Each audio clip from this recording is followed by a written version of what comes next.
I mean, I enjoyed it, but this film is so long that the opening credits play at the half-hour mark.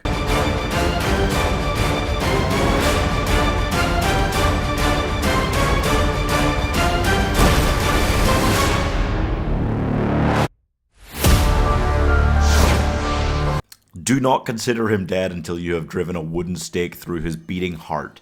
I mean, I like that these films understand how ridiculous it is that he survived all this, but still, having the words a Tom Cruise production come up on the screen, and then having him play a character that is called scarier than God or the devil, there's just something weird about that. Also, they dared to set the opening scene in Belfast and only show a rainy alley. That was it. Mission Impossible Dead Reckoning, not Part 1, I guess, stars Tom Cruise, Simon Pegg, Ving Rhames, Rebecca Ferguson, Haley Atwell, Vanessa Kirby, Pomp Clementieff, and so many others. Also Evil Siri, as Ethan Hunt has now transcended the point where any human could possibly pose a threat to him, so he has to be that one guy who's like, nah, I'm pretty sure that I could beat, a computer at chess, even though theoretically you should only be able to steelmate them. Like, I can do it, no problem. It just, there is a lot to deal with here, yeah.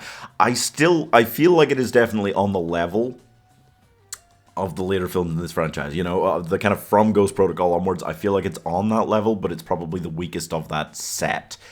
It feels a little clunky. It introduces a lot of ideas and characters. The whole first 15 minutes on the submarine, I don't actually think it needed to be there, honestly. And that is my biggest problem with it, I think, is you can either choose to finish the franchise with one big, really long film, or a big two-part story. I don't love two-parters in cinema and how much that's been happening, but I can deal with either of those things. The fact that you made the film by far the longest Mission Impossible film there'd ever been, and it was only part one of this story, made it feel like a bit of a drag at times, The story is clunky. It is far longer than this film needs to be for the amount of story it's got, and that kind of results in it being much more like exposition and scenes that don't overly need to be there than you're used to in a Mission Impossible film. I mean, the entire concept of reaching the first hour, the hour mark in this film, you still haven't had a big set piece. You've kind of done the submarine thing, the security briefing thing, which was pretty good. And then the whole Dubai airport thing, which is interesting in a kind of spy thrillery way. But again, there's just too much of that in a row in this one, I feel like. Also, not to get nitpicky or anything about it, but the entire idea of, I love Haley Atwell, okay? I think she's fantastic. Having her in these films, I'm like, hell yeah. But having her as this, thief orphan character who's, joins the IMF at the end of this film, and that's her whole arc is now she's going to be one of the young people coming in to take over when guys like Ethan Hunt eventually move on. She's in her 40s. It's a weird vibe. But the problem is that the whole thing has just a bit of a weird vibe and energy to it, because you feel like they are constantly progressing towards whatever their new goal is in every Mission Impossible film. This one you absolutely don't, because Ethan gets the first half of this key in the opening 5 minutes of the film. And then his whole thing is to try and get the second half of the key for the rest of the film, for the next almost 3 hours.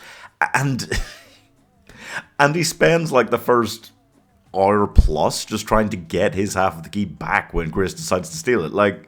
Having said that, I do love a lot about this, okay? I think it does such a great job making, kind of retaining some sense of humor while going for the very bleak style. They wanted that almost like Avengers Infinity War. God, how are we ever going to beat this thing?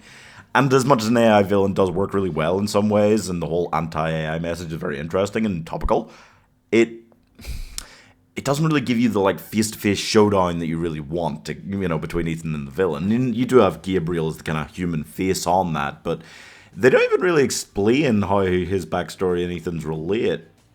I thought they were going to save that for Final Reckoning. They didn't do it there either, so that's a bit of a But he has a good human face to put on it, and I just feel like this film does an actually much better job than the second part at making the AI seem terrifying and omnipotent and all-powerful and unbeatable.